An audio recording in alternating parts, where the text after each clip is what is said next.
Assalamualaikum warahmatullahi wabarakatuh, teman-teman semua. Pada kesempatan ini saya ingin mengajak teman-teman semua untuk sama-sama belajar mengenai Islam dan ekonomi. Teman-teman, Islam adalah agama yang mengatur semua aspek dalam kehidupan.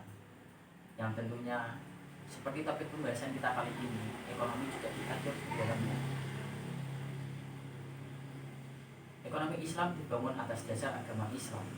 Karena itu akan merupakan bagian tak terpisahkan dari agama Islam. Bangunan ekonomi Islam didasarkan atas 5 universal. Didasarkan atas 5 nilai universal, yaitu 1. Tauhid atau keimanan. 2. Adil atau keadilan. 3. Nubuah atau kenabian. 4. Khilafah atau pemerintah. 5. Ma'ad atau hasil. Nilai-nilai tersebutlah yang menjadi dasar inspirasi untuk membangun teori-teori ekonomi Islam. Ekonomi dalam Islam mengatur berbagai kegiatan perekonomian seperti jual beli, simpan pinjam, investasi, dan berbagai kegiatan ekonomi lainnya. Pengertian ekonomi Islam. Ada banyak pengertian ekonomi Islam, salah satunya adalah menurut Hasan Usman 1986,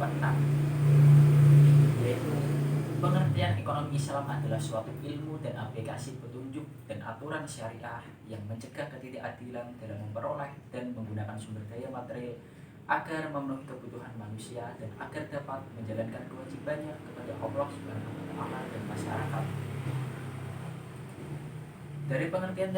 Dari pengertian tersebut berarti Islam sangat menjunjung tinggi keadilan. Tentu dalam menjalankan kegiatan ekonomi kita harus menerapkan keadilan, termasuk dalam kegiatan ekonomi yang sangat sering kita lakukan sehari-hari, yaitu jual beli. Ada beberapa contoh kegiatan ekonomi dalam transaksi atau proses jual beli dalam Islam adalah 1. Keadilan dan keseimbangan. Dalam Islam haruslah menyempurnakan takaran dan timbangan. Yang dimaksud adalah dalam kegiatan ekonomi harus ada alat ukur atau standar agar proses ekonomi bisa dilakukan dengan seimbang. Contohnya saja adalah ketika orang yang akan membeli telur, maka harus ada timbangan untuk mengukur berapa telur tersebut, berapa telur yang didapatkan, dan berapa harga yang harus dibayarkan sesuai nilai telur tersebut. Akan tetapi ada juga beberapa pedagang yang sudah menggunakan timbangan, tapi timbangan tersebut masih menggunakan kecurangan. Tentu hal tersebut sangat disayangkan. 2. Sama-sama menguntungkan. Dalam ekonomi Islam mengedepankan prinsip sama-sama menguntungkan. Dalam transaksi ekonomi tidak boleh ada yang saling merugi atau rugi salah satunya. Oleh sebab itu, maka transaksi ekonomi dalam Islam diatur supaya ada kesepakatan atau tekad terlebih dahulu supaya tidak ada pihak yang merasa dirugikan setelahnya. Tentu hal ini untuk menghindarkan terjadinya transaksi yang baru disadari merugikan setelah melihat barangnya, setelah digunakannya, atau merasa dizalimi setelahnya. Itulah pentingnya akad jual beli, memilih barang, dan menyepakati harga terlebih dahulu. Untuk itu, Islam sudah mengaturnya agar manusia bertransaksi sama-sama menguntungkan. 3. Tidak mencekik fakir miskin atau orang yang tidak mampu.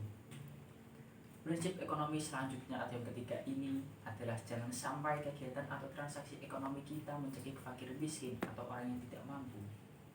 Hendaknya orang-orang yang memiliki harta dan ekonomi berlebih tidak sampai menjadikan fakir miskin atau orang tidak mampu semakin sulit dan tidak bisa membiayai hidupnya.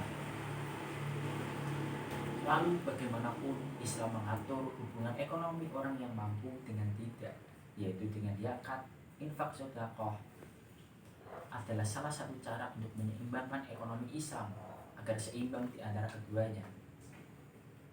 Lalu yang keempat adalah transparansi atau keterbukaan. Prinsip ekonomi dalam Islam, transparansi dan keterbukaan contohnya dalam melakukan jual beli misalnya, maka hendaklah terbuka mengenai kondisi barang atau hal yang diperjualbelikan. Jelaskan mengenai kondisi barang tersebut, jelaskan mengenai baik dan catat barang tersebut. Lalu yang kelima adalah pencatatan transaksi.